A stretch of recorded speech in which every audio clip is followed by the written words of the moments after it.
America Iran మధ్య జరిగిన యుద్ధం ప్రపంచ ఇంధన వస్తు మార్కెట్లను పూర్తిగా అతలాకుతలం చేస్తుంది.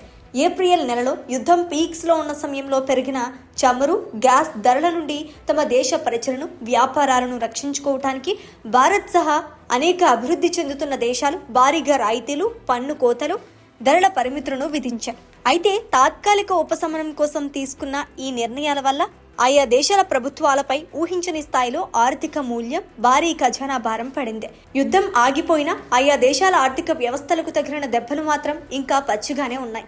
ఐక్యరాజ్య సమితి నివేదిక ప్రకారం గ్లోబల్ ఎకనామిక్ గ్రోత్ మందగిస్తే ఉన్నత, మధ్య ఆదాయ ప్రమాణాల ప్రకారం అదనంగా 1.7 కోట్ల మంది పేదరికంలోకి వెళ్తారు. ఒకవేళ పరిస్థితులు మరింత తీవ్రంగా మారితే ఆ సంఖ్య ఏకంగా 4.5 కోట్లకు చేరుకోవచ్చని UNDP హెచ్చరించింది.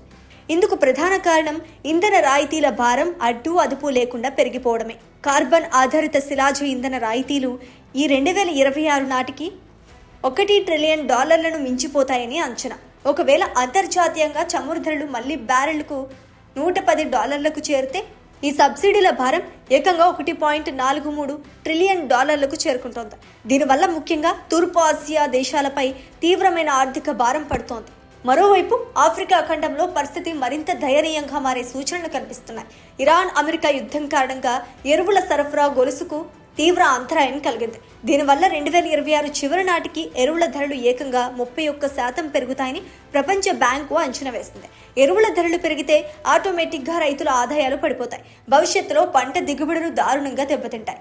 ఈ ఆహార కొరత ప్రభావం వల్ల ఈ ఏడాదిలోనే దాదాపు 4.5 కోట్ల మంది ప్రజలు తీవ్రమైన ఆహార భద్రతలోకి నెట్టబడే ప్రమాదం పొంచి ఉంది.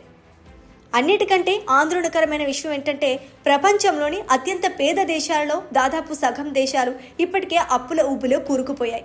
ఇప్పుడు యుద్ధం తెచ్చిన సంక్షోభం వల్ల ఆయా దేశాల రుణ చెల్లింపుల ఖర్చులు మరింత పెరిగిపోయాయి.